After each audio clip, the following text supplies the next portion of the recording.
আচ্ছা, এমন কোন আমল আছে কিনা যা করলে রোজা রেখে ক্ষুধা কম লাগবে, আমার পিপাসা চূড়ান্ত কষ্ট হয়, রোজা রেখে ক্ষুধা কম লাগবে এমন কোন আমল আছে কিনা? সুবহানাল্লাহ। আর কিসের আমল চাওয়া বাকি আছে আপনাদের?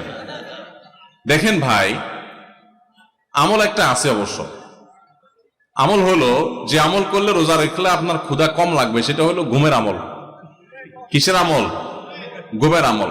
ফজর নামাজ পড়ে এশাক পড়ে যদি ঘুম দেন, কাজ কাম যদি না থাকে, বেকার পাবলিক হন, জোহর পর্যন্ত দিলেন ঘুম, জোহর পড়ে আবার দিলেন ঘুম, আসর পর্যন্ত ঘুমাইলেন, আসর পরে তো ইফতারের টাইম হয়ে যাবে। তাহলে এটা একটা সহজ আমল, যে আমলে বোঝা যায় যে আপনার ক্ষুধা অনুভব হবে না, কম লাগবে ইনশাআল্লাহ।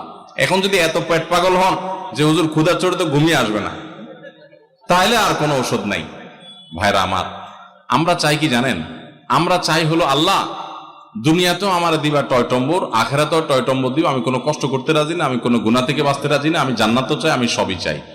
আপনি রোজা রেখে ক্ষুধার কষ্টটা একটু সহ্য করবেন, এর বিনিময়ে তো আপনি জান্নাত পাবেন।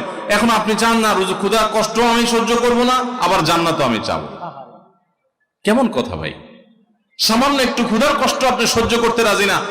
এই রমাদানে ফিলিস্তিনের মানুষগুলো ইফতার করার মতো খেজুর তাদের কাছে নাই। খেজুর তো দূরের কথা, ইফতার তো দূরের কথা, সাহারিতে একটু সামান্য পানি খাবে শান্তিপূর্ণ ভাবে, সেই ব্যবস্থাটুকু তাদের ধ্বংস করে ফেলা হয়েছে। এরকম একটা সমাজে দাঁড়িয়ে সামান্য একটু রোজার সময় সাহারি ঠিকই খাবেন পেট ভরে, আপনি একটু কষ্ট হবে, সেই কষ্টটা পর্যন্ত সহ্য করতে রাজি না।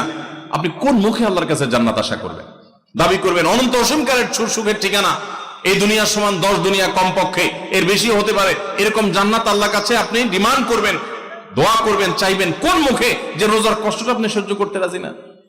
আল্লাহর কাছে দোয়া করেন যে আল্লাহ আপনি আমাকে সবরের